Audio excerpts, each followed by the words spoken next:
Kita akan membahas tentang bagaimana dampak kualitas produk obat pada kemanjuran klinis. Nah, ini sebelumnya diajar oleh Ibu Coti ya, yang tahun kemarin. Cuman ini ada beberapa yang Ibu modifikasi mungkin ya, Ibu tambahi sedikit saja. Pada kesempatan kali ini kita akan membicarakan mengenai kualitas produk obat. Nah, ini terutama bagi kalian yang nantinya berminat untuk penjurusan gitu ya, berminat untuk memilih jurusan farmasi, sains, dan industri instead of atau daripada yang klinik. Nah, kalian nantinya harapannya mempunyai gambaran gitu ya tentang kerja di industri itu bagaimana. Nah, nantinya kalau bagi kalian yang minat kerja di industri dan memilih farmasi, sains, dan industri, harus bisa memastikan kualitas produk obat itu yang baik yang seperti apa. Nah, kalau kalian bisa menjamin kualitas produk obat itu dengan baik, ya otomatis pemasarannya pun juga akan lebih izinnya akan lebih mudah, izin edarnya juga akan lebih mudah. Nah, itu tugas kalian yang kerja di QC dan juga QA atau di quality control dan juga quality assurance yang ada di industri farmasi nantinya. Kualitas produk obat yang baik itu ya intinya harus konsisten dan juga ya harus terjamin gitu kemanjuran dan juga keamanan klinisnya, dan kualitas itu harus dibangun di dalam produknya ketika obat itu diteliti kemudian dikembangkan sampai diproduksi. Dan suatu penjamin kualitas atau bagian quality assurance di suatu pabrik atau di suatu industri farmasi itu merupakan nanti divisi yang paling penting gitu ya, untuk menjamin bahwa semua prosedur pembuatan dan pengembangan obat itu sesuai dengan standar yang ada dan didokumentasikan dengan tepat. Ada beberapa teman ibu yang mereka memang dulu kuliahnya memilih jurusan farmasi sains dan industri FSI gitu ya. Kemudian kerjanya di divisi quality assurance atau QA dan juga di divisi quality control atau QC di industri. Nah, di sana mereka ya kerjaannya ya lebih ke badan penjaminan gitu, yang menjamin bahwa pembuatan obat atau proses pembuatan obat sejak obat itu diteliti sampai diproduksi sampai dilepaskan ke masyarakat itu harus sesuai dengan prosedur yang ada gitu. Kemudian itu kalau QA. Nah, bedanya apa dengan QC? Nah, kalau QC dia lebih bertanggung jawab untuk menjamin proses perjalanan obat itu dari penerimaan bahan bakunya, terus produksi, produk akhir, pengemasan dan juga distribusinya. Jadi kalau misalnya nanti ada obat yang ternyata misalnya tablet gitu, ukurannya yang seharusnya 10 mm misalnya, tapi kok 10 mm? Ukurannya misalnya 5 mm atau 2,5 mm. Tapi ternyata ukurannya 3 mm. Ada satu atau dua atau satu batch itu yang ukurannya 3 mm. Ternyata yang ukurannya beda. Ya, tugas QC adalah mendepak atau membuang atau apa ya namanya, mengkoreksi ya yang ukurannya beda ya dikoreksi kemudian dibuang gitu ya, tidak dipasarkan, tidak dikemas gitu. Kemudian kalau misalnya ada obat yang rusak ya tujuan utama dari divisi QC adalah membuang obat yang rusak itu. Pokoknya intinya menjamin lah bahwa jangan sampai ada produk obat sejak dari produksi bahan baku sampai ke pengemasan dan distribusinya itu yang tidak sesuai dengan standar yang ada gitu. Maksudnya tidak sesuai dengan yang diharapkan gitu, sesuai dengan guideline-nya gitu. Misalnya ada obat yang rusak ya tugasnya QC, wah ini ada obat yang rusak ya dibuang aja gitu. Kalau bisa nanti produksi lagi untuk mengganti obat yang terbuang. begitu. Jadi menjamin bahwa obatnya itu memang betul-betul baik gitu dan terjamin secara keamanan dan juga secara kemasan.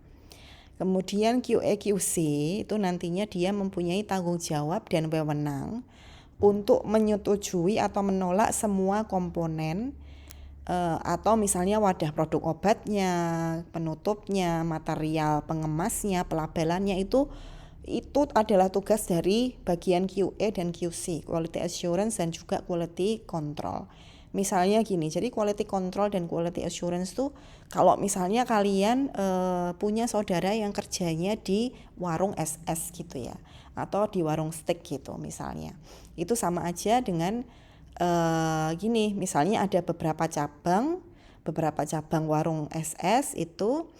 Kalau misalnya rasa dari cabang yang satu dengan cabang yang lainnya itu berbeda, yang satu terlalu asin, yang satu misalnya tidak asin gitu, yaitu berarti yang patut disalahkan adalah bagian quality controlnya atau quality assurance-nya, karena loh ini prosedur cabang yang satu dengan cabang yang lainnya rasanya kok beda, wah ini quality controlnya berarti buruk nih gitu misalkan.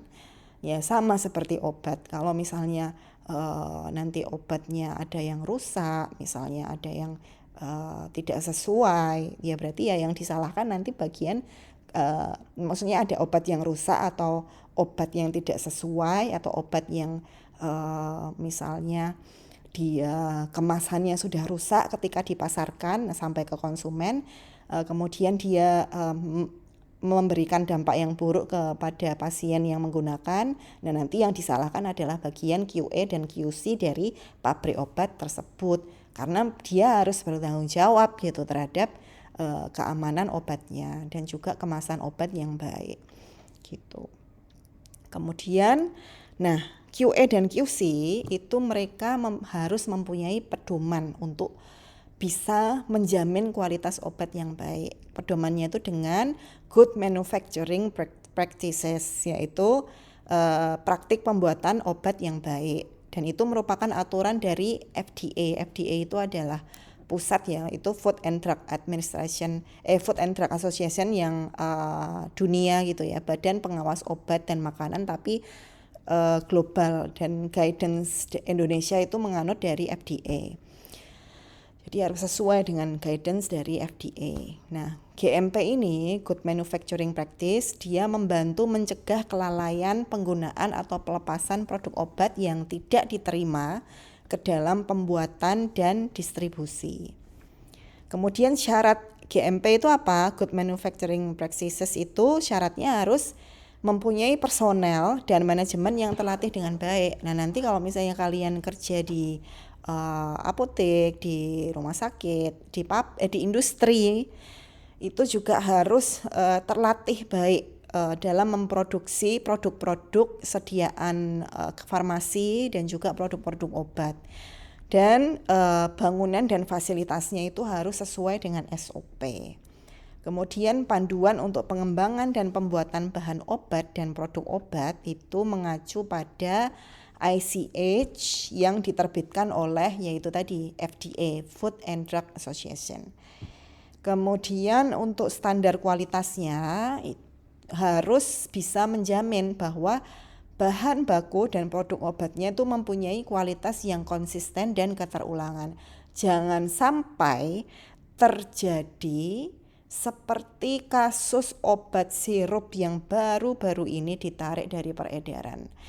Nah, itu bagian dari QA dan QC juga gitu, yang harus bisa menjamin bahan bakunya itu tidak berbahaya bagi masyarakat yang akan mengkonsumsinya begitu. Jadi yaitu kesalahan pabriknya atau bisa jadi kesalahan dari supplier bahan bakunya atau bisa jadi ya kesalahan dari divisi QA QC ini yang tidak meneliti dengan baik gitu, tidak menjamin dengan baik bahwa seharusnya etilen glikol di etilen glikol dan juga etilen glikol itu seharusnya itu tidak melebihi kadarnya gitu. Seharusnya tidak ada gitu, tidak digunakan sebagai pelarut dalam zat aktif obat-obat sirup, misalnya sirup obat batuk pada anak-anak, tidak seharusnya gitu. Nah, seharusnya pakainya propilen glikol gitu ya, yang umum dan aman.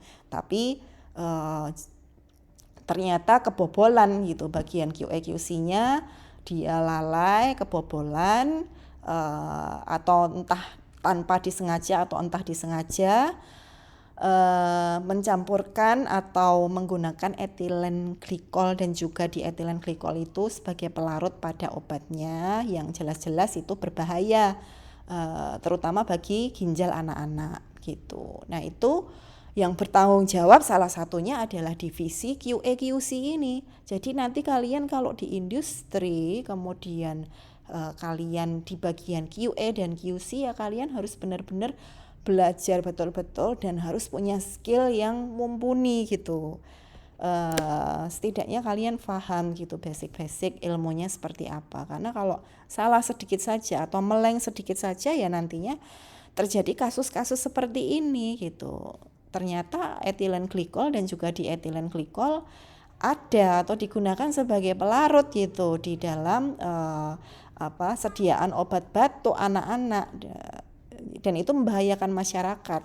Dan kalau menjadi tanggung jawab kalian, ya itu tanggung jawabnya besar, tidak hanya di dunia tapi juga di akhirat gitu, karena membahayakan orang lain. Nah, itulah pentingnya kalian paham betul kuliah tentang biofarmasetika, farmakokinetika terapan, terus GMP itu bagaimana standarnya, bagaimana standarisasinya, itu harus kalian pahami betul. Kemudian untuk penarian produk, FDA itu dapat menarik kembali suatu produk obat dengan ketentuan kalau misalnya obatnya gagal atau tidak mampu untuk memvalidasi metode analisis obatnya, atau misalnya data stabilitasnya gagal untuk mendukung batas kadaluarsanya, atau misalnya gagal atau tidak mampu memvalidasi proses pembuatannya dengan baik, atau penyimpangan dari praktek pembuatan yang baik. Ya penyimpangannya ya yaitu tadi misalnya dengan menggunakan etilen pelarut yang yang berbahaya begitu. Nah, itu bisa ditarik produknya oleh FDA. Nah, kalau di Indonesia ya sediaan-sediaan seperti Unibaby dan lain sebagainya yang mengandung etilen glikol, dan di etilen glikol itu ditarik oleh BPOM ya kalau di Indonesia. Kemudian selain itu juga bisa ditarik, obat itu bisa ditarik kalau misalnya ada kegagalan obat untuk melarut secara cepat. Kemudian juga kalau pelabelannya tercampur atau pemasarannya tanpa persetujuan baru, atau misalnya kurangnya jaminan sterilitas karena ternyata diteliti ternyata ada cemaran bakteri di situ. Nah, itu obatnya itu bisa ditarik, atau kontaminasi silang dengan produk lain. Ya, begitu ya kalau bagian QA dan QC. Kemudian sekarang kita berlanjut pada subbab selanjutnya, yaitu tentang sistem penghantaran obat, target, dan produk bioteknologi.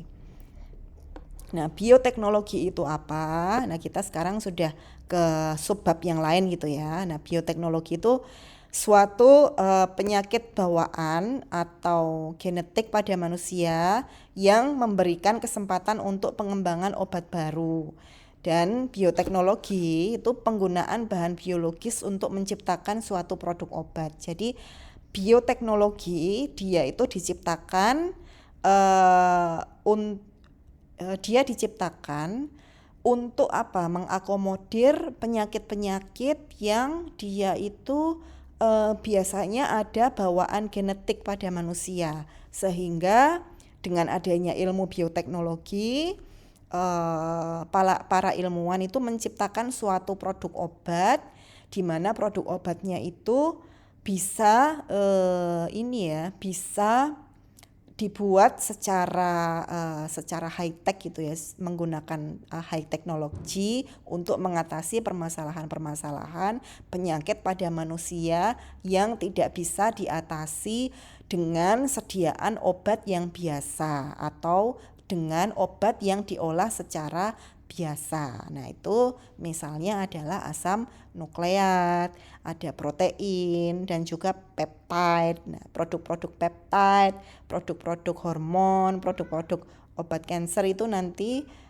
biasanya diolah menggunakan dasar ilmu bioteknologi atau diolah dengan teknologi biologis yang high tech gitu ya. Nah, yang diolah menggunakan bioteknologi itu misalnya adalah obat-obat protein. Jadi sebagian besar molekul biologis secara normal ada di dalam tubuh dalam konsentrasinya itu kecil.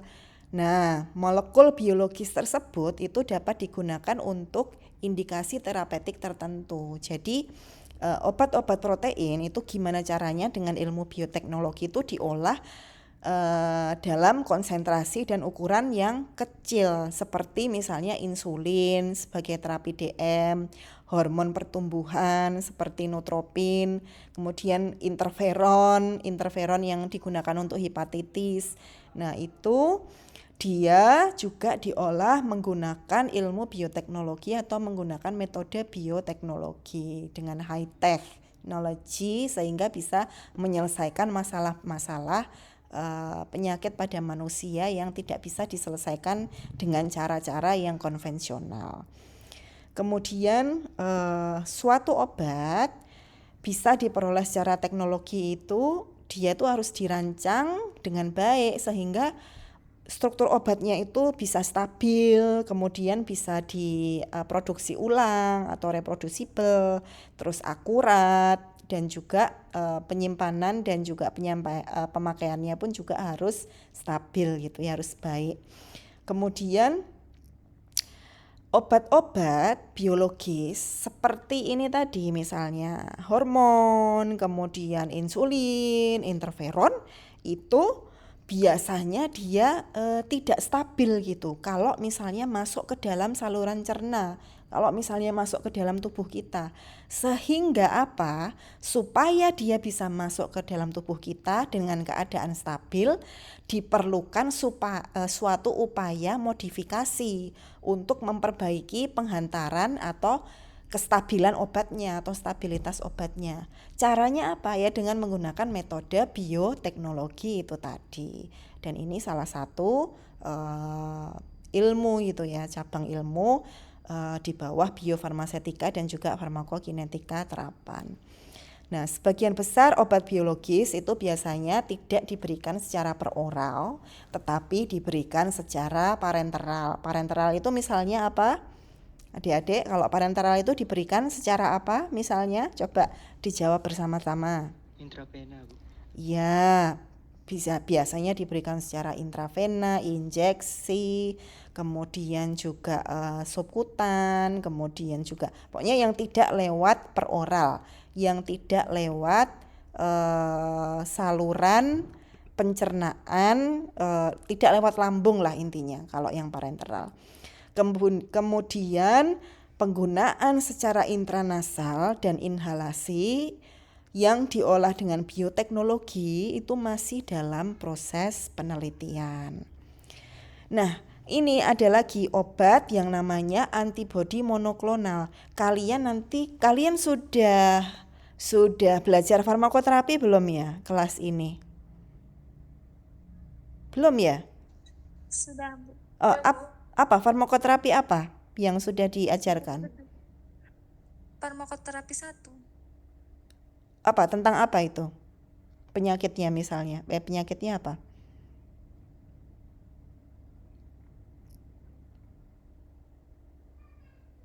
Coba yang mau menjawab. Farmakoterapi 1 itu tentang apa? Misalnya. Kayak penyakit depresi, kayak Alzheimer gitu, Bu. Penyakit depresi dan juga Alzheimer. Oke. Ya. Berarti kalian belum sampai ke farmakoterapi kanker ya? Belum, Bu. Oke, ya nanti kalau kalian sudah sampai ke farmakoterapi kanker, nah pengobatannya kalian akan mengenal yang namanya obat antibodi monoklonal atau MAP. Jadi ini merupakan kelas baru obat protein yang diproduksi oleh sistem imun tubuh kita, dan dia juga memiliki kelebihan pada ikatan yang sangat spesifik. Jadi tertarget gitu, sudah tertarget secara molekuler di dalam tubuh kita antibodi monoklonal. Sehingga ukurannya atau partikelnya pun juga harus kecil, konsentrasinya pun juga harus dalam keadaan yang super sangat amat kecil sekali. Sehingga apa? Kalau misalnya diolah dengan metode yang biasa itu akan susah gitu ya. Makanya diperlukan suatu ilmu bioteknologi itu tadi, suatu metode bioteknologi untuk meng-create atau menciptakan suatu produk obat yang namanya antibodi monoklonal. Dan ini antibodi monoklonal itu biasanya digunakan untuk obat-obat kanker ya saat ini, dan juga obat-obat autoimun. Dan kelebihannya dia mempunyai ikatan yang sangat spesifik, dan dia itu hanya mengikat atau mendeteksi satu site dari antigen saja. Nah, karena kemurnian sediaan tersebut, maka yang namanya antibodi monoklonal itu tidak hanya bermanfaat untuk terapi, tapi juga bermanfaat untuk bahan diagnostik gitu ya. Jadi untuk meneliti apakah memang nantinya adakah penyakit genetik yang ada dalam tubuh kita. Nah, itu bisa menggunakan antibodi monoklonal ini tadi. Nah, penerapan antibodi monoklonal itu bisa untuk pengobatan kanker, terutama untuk kanker limfoma dan juga leukemia ya. Jadi yang kanker-kanker darah itu biasanya dengan antibodi monoklonal. Dan bisa untuk diagnosis. Diagnosis itu nanti digunakan untuk mengetahui letak dan memvisualisasikan lokasi dan besarnya tumor, serta bisa untuk penghantaran target spesifik. Jadi dapat dikonjugasikan ke obat atau sistem hantaran lain seperti liposom untuk hantaran spesifik ke site target. Jadi misal urokinase nanti dikonjugasikan dengan monoklonal antibodi antifibrin. Nah, itu tujuannya untuk bisa melarutkan bekuan fibrinnya, dan sistem pembawa mencari site fibrin dan mengkonversi plasminogen menjadi plasmin sehingga terjadi degradasi fibrin. Nah, itu bisa untuk penghantaran target yang spesifik. Selain itu bisa juga untuk supresi penolakan cangkokan. Jadi pada pencangkokan ginjal, monoklonal antibodi itu bisa melawan CD3 gitu ya. Jadi suatu protein dari sel T sitotoksik yang menyebabkan reaksi penolakan sehingga mengakibatkan berfungsinya pencangkokan, dan dapat juga digunakan untuk pencangkokan ginjal dan sumsum tulang. Jadi yang namanya pencangkokan ginjal itu kan biasanya ada penolakan dari sistem imun tubuh orang yang dicangkok ginjal itu. Nah, supaya tidak terjadi penolakan, bisa disuntikkan antibodi monoklonal yang bisa mensupresi antibodi dari orang yang dicangkok ginjal tersebut, sehingga antibodinya tidak menyerang ginjal yang baru gitu ya, ginjal yang didonorkan dari luar. Begitu, itu gunanya monoklonal antibodi. Sedangkan produk-produk monoklonal antibodi itu misalnya adalah Abciximab, yaitu adalah target glikoprotein permukaan trombosit. Dia targetnya glikoprotein permukaan trombosit. Dan obat Abciximab ini dia digunakan untuk mengobati angina yang tidak stabil dan juga angioplasti koroner. Ada juga produk-produk dari monoklonal antibodi itu namanya alemtuzumab, dan dia biasanya digunakan untuk mengobati leukemia limfositik kronik yang sel B. Dan ada juga digitoksin imun atau digoxin, itu bisa untuk mengurangi toksisitas atau overdosis dari digoxin. Kemudian ada juga hepatitis B imun atau hepatitis B yang indikasinya adalah pajanan akut pada hepatitis B, dan juga ada yang namanya rituximab. Jadi rituximab itu adalah CD20 pada sel B dan indikasinya itu adalah untuk limfoma non-Hodgkin sel B. Dan ada juga trastuzumab, yaitu dia adalah reseptor faktor pertumbuhan epidermal dan biasanya indikasinya atau digunakan untuk pengobatan kanker payudara. Nah, untuk terapi gen ya, terapi gen itu juga termasuk dari produk-produk bioteknologi. Jadi terapi gen itu merujuk pada penghantaran suatu gen rekombinan ke dalam sel manusia. Jadi dia nanti bisa menghasilkan suatu protein yang ya bermanfaat terapeutik gitu, bermanfaat terapeutik dan ini bisa untuk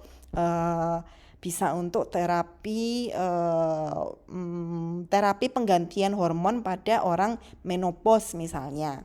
Dan terapi gen itu telah diterapkan pada penyakit sistik fibrosis, kemudian bisa juga untuk penyakit kanker payudara dan suatu kondisi yang mengakibatkan abnormalitas kanal pada kanal ion klorida dalam sel gitu ya.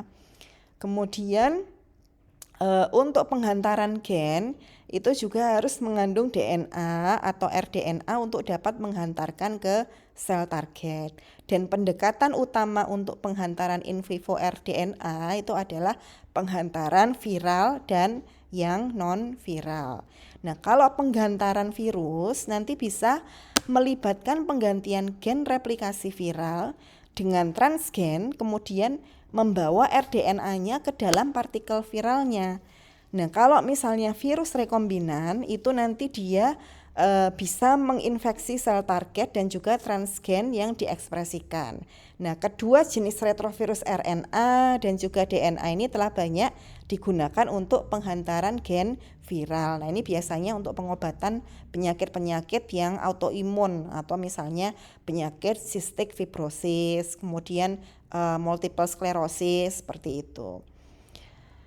Nah, untuk yang penghantaran non-viral itu adalah rekayasa transgen ke dalam suatu vektor plasmid yang mengandung gen pengendali dan juga molekul naked DNA tersebut itu nantinya masuk ke dalam sel dan juga mengekspresikan produk dalam beberapa tipe seperti sel otot. Nah, sel otot ini nantinya akan menghasilkan antigen yang bisa merangsang imunitas. Seperti itu. Nah, untuk pembawa dan juga target obat, jadi formulasi obat-obat protein untuk pemakaian sistemik melalui oral itu sangat sulit karena berhubungan dengan faktor apa? Ada degradasi dan juga absorpsi obat dari saat pemakaiannya sehingga perlu dimodifikasi penghantaran obat oralnya dari protein dan peptida yang efektif dan syaratnya itu adalah adanya perlindungan dari degradasi di lingkungan saluran cerna. Kemudian syarat lain agar penghantaran obat oral dari protein dan peptida yang efektif itu adalah adanya absorpsi obat yang konsisten dan pelepasan obat yang konsisten dan kalau bisa ya diformulasi sedemikian rupa sehingga tidak toksik. Nah, kalau tadi Ibu bicara tentang penghantaran obat protein atau peptid yang biasanya diinjeksikan atau lewat parenteral, tapi ada juga yang obat-obat oral dari protein dan peptida itu yang misalnya obat hormon yang diminum gitu ya, misalnya obat KB atau obat hormon yang untuk kesuburan itu yang diminum lewat oral. Nah, itu supaya stabil penghantaran obatnya, maka syaratnya adalah ini tadi yang Ibu jelaskan. Pokoknya harus tidak toksik, pelepasannya juga harus konsisten, absorpsinya juga harus konsisten. Dan perancangan stabilitas obatnya itu juga harus betul gitu. Jadi sebelum kalian memformulasikan hormon-hormon dan juga peptida yang diminum lewat oral itu perancangan formulasi atau desainnya itu juga harus konsisten gitu, harus stabil, harus dipertimbangkan betul gitu. Kemudian proteinnya, jadi protein itu kan dapat dikenali sebagai benda asing dalam tubuh sehingga oleh sistem bisa difagositasis. Akibatnya protein itu tidak mencapai sel target atau target yang dituju. Oleh karenanya tugas kalian nantinya di industri gimana caranya supaya bisa merancang gimana sih caranya protein atau peptida dari obat itu bisa masuk ke dalam lambung, bisa masuk ke dalam usus, dan bisa masuk ke dalam pembuluh darah, tapi dia aman dari antibodi tubuh kita. Nah, itu gunanya bioteknologi nantinya. Dengan bioteknologi kalian nanti bisa merancang bagaimana nantinya formulasi protein atau peptidanya itu supaya tidak rusak oleh antibodi dari tubuh kita. Nah, itu perlunya ilmu bioteknologi.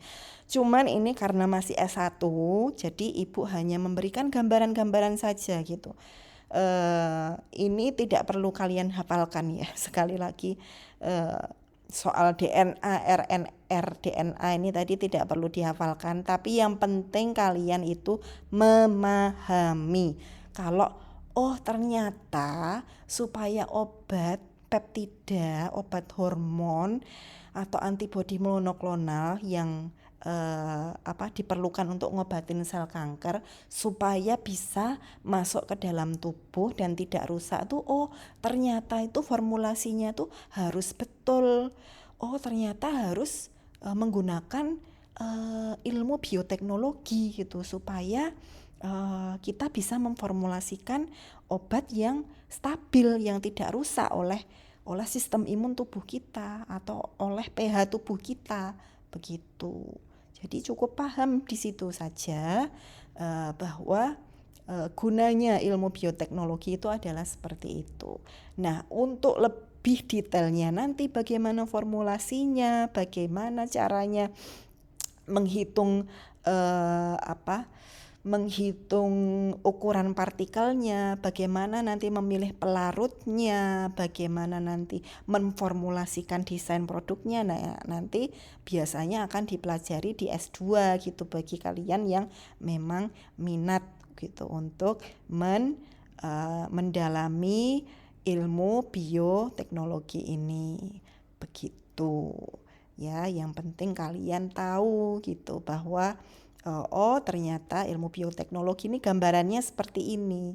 Dan nantinya kalau kita bertugas di bagian QA dan QC itu ya setidaknya kita harus paham ilmu ini, terutama biofarmasetika dan juga farmakokinetik terapan. Kemudian untuk pembawa, nah ini untuk pembawa dari protein peptida itu tadi itu digunakan untuk melindungi obat dari degradasi dan memperbaiki transport atau penghantaran ke sel dan menurunkan clearance. Contoh pembawa obat non-kovalen itu adalah liposom. Nah, ada juga pembawa yang polimerik dan juga konjugat. Nah, pembawa polimer itu digunakan untuk memperpanjang pelepasan obat dalam sediaan pelepasan yang terkendali. Sehingga dengan pembawa polimerik dan juga konjugat ini, maka dia bisa kalau misalnya Vitalong C gitu ya. Nah, supaya dia pelepasannya itu terkendali, pelepasan vitamin C-nya di dalam usus terkendali, maka harus menggunakan suatu pembawa, baik itu pembawa polimerik atau pembawa konjugat. Seperti itu ya. Jadi fungsi pembawa adalah seperti itu. Nah, polimer dengan berat molekul yang besar umumnya memiliki waktu tinggal yang lebih lama dan juga berdifusi secara lambat. Sehingga bagaimana caranya polimer itu ya berat molekulnya dibuat kecil agar difusinya cepat dan waktu tinggalnya itu juga bisa lebih cepat atau tidak lama. Kemudian ada lagi produk-produk lain dari hasil bioteknologi, yaitu adalah albumin. Jadi albumin itu kan merupakan suatu protein besar yang didistribusikan dalam plasma dan cairan ekstraseluler.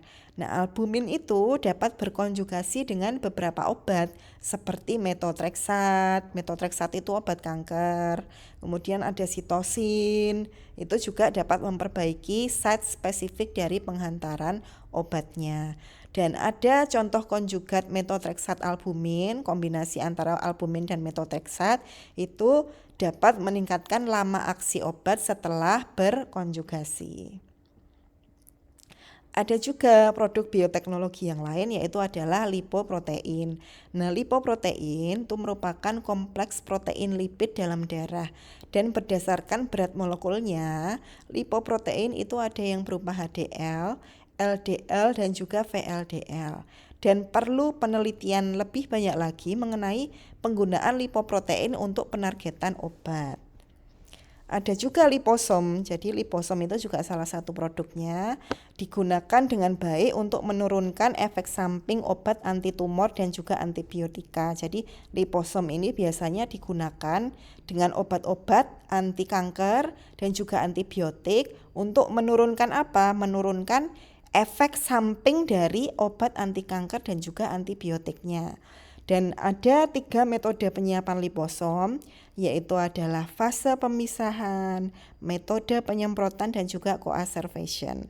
Dan pemilihan metode tersebut itu nantinya tergantung pada obat, persyaratan hasil dan juga sifat lipidnya gitu. Kemudian untuk penghantaran obat target itu dikategorikan menjadi 3, yaitu pentargetan orde 1, orde 2 dan juga orde ketiga. Nah, kalau orde 1, 2, 3 bedanya adalah apa? Kalau yang 1 itu dia merujuknya, penghantaran obatnya itu merujuknya ke pembuluh kapiler dari site obat yang aktif. Tapi kalau yang orde kedua merujuknya itu pada penghantaran spesifik obat ke suatu tipe sel khusus atau langsung ke sel tumornya misalnya. Tapi kalau yang orde ketiga merujuk pada penghantaran obatnya itu secara khusus ke site internal selnya. Jadi sudah bukan dari obatnya tapi selnya. Nah, pertimbangan dalam pengembangan sistem penghantaran obat meliputi karakteristik anatomis dan fisiologi dari site target dan juga karakteristik fisikokimia dari obat aktif terapeutiknya dan juga karakteristik fisika kimia dari pembawanya. Misalnya adalah yaitu tadi, jadi pertimbangan dalam pengembangan sistem penghantaran obat itu ya kita harus mempertimbangkan karakteristik dari obatnya dan juga penghantar obatnya. Jadi kalau misalnya basa ya nantinya dengan basa. Kalau misalnya asam dengan asam. pH berapa misalnya pH-nya asam dengan yang pH-nya asam. Jadi like dissolve like gitu. Nah, untuk site targetnya, jadi site target itu untuk apa ya? Jadi kemudahan pencapaian kompleks obat itu pembawa ke site target itu perlu mempertimbangkan anatomi dan juga fisiologi.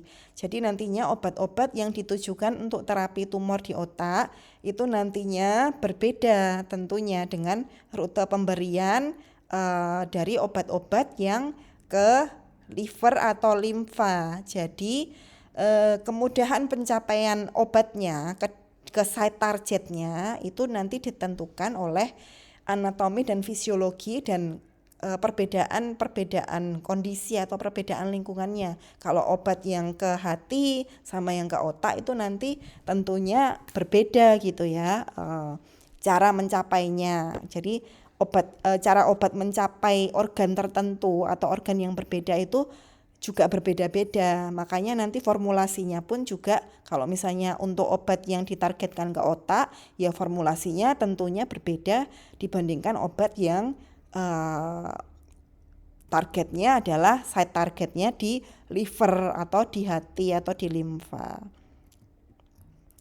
Nah, untuk pembawa site spesifik itu yang harus dipertimbangkan apakah ada suatu sifat unik dari site aktif yang membuat site targetnya itu berbeda dari organ-organ atau sistem jaringan lain dalam tubuh gitu ya. Jadi kalau misalnya pembawanya itu pembawa obatnya itu nanti apa yang ditujukan ke obat yang ke otak dengan yang ditujukan ke dalam liver atau hati, ya tentunya berbeda pemilihannya, tidak bisa disamakan.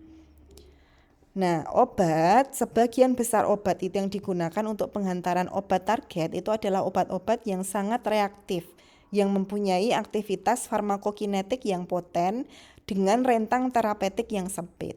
Nah, obat tersebut itu sering ditujukan untuk terapi kanker dan beberapa obat tersebut juga diperoleh dari sumber biologis dengan proses pembuatan semi sintetisnya.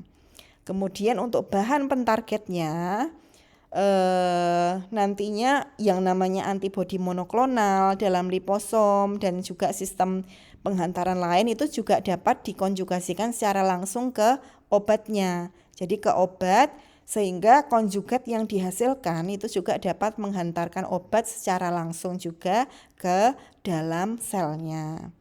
Gitu. Jadi untuk penggunaan antibodi monoklonal itu nantinya dia itu juga dapat dikonjugasikan dengan obat yang lain gitu. Misalnya obat kanker yang lain. Supaya apa? Supaya bisa menghasilkan konjugat yang bisa menghantarkan obatnya itu secara cepat atau bisa secara langsung ke dalam sel kankernya gitu sehingga bisa langsung membunuh sel kankernya. Begitu ya adik-adik sekalian. Jadi inti dari kuliah ini adalah ini tidak perlu dihafalkan sekali lagi ya, cukup kalian pahami dan topik yang Ibu emphasize adalah bahwa yang namanya obat dengan yang diolah menggunakan bioteknologi itu nanti bisa dijadikan suatu obat utama atau bisa dijadikan suatu pembawa dari obat yang lain untuk bisa langsung menghantarkan ke sel yang lebih tertarget. Jadi langsung ke selnya yang lebih tertarget gitu ya. Jadi langsung pada site aksi penyakitnya yang mau dihancurkan, misalnya sel kanker. Nah, dengan begitu karena dia target aksinya adalah langsung pada sel, sehingga formulasinya itu harus betul-betul tepat gitu ya, terutama berat molekulnya tuh harus betul-betul tepat. Misalnya kalau yang masuk ke otak atau ditargetkan ke otak ya berat molekulnya ya harus kecil yang bisa menembus sawar otak atau yang bisa menembus sel-sel di otak, misalnya sel-sel kanker di otak seperti itu. Sehingga formulasinya harus diperhatikan sedemikian rupa sehingga bisa stabil gitu di dalam otak atau di dalam sel yang kita target gitu ya. Jadi intinya adalah itu yang namanya bioteknologi. Ya, mungkin sekian kuliah dari Ibu sejauh ini. Apakah sudah mengerti atau ada yang mau bertanya atau ada yang belum jelas? Kalau misalnya ada yang belum jelas, bisa Ibu terangkan sekali lagi. Coba dari sini bisa dijawab bersama-sama. Apakah sudah jelas adik-adik semuanya? Sudah, Bu.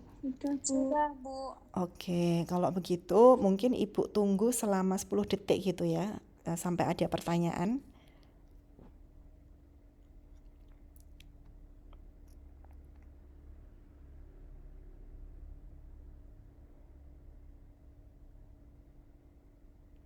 Oke.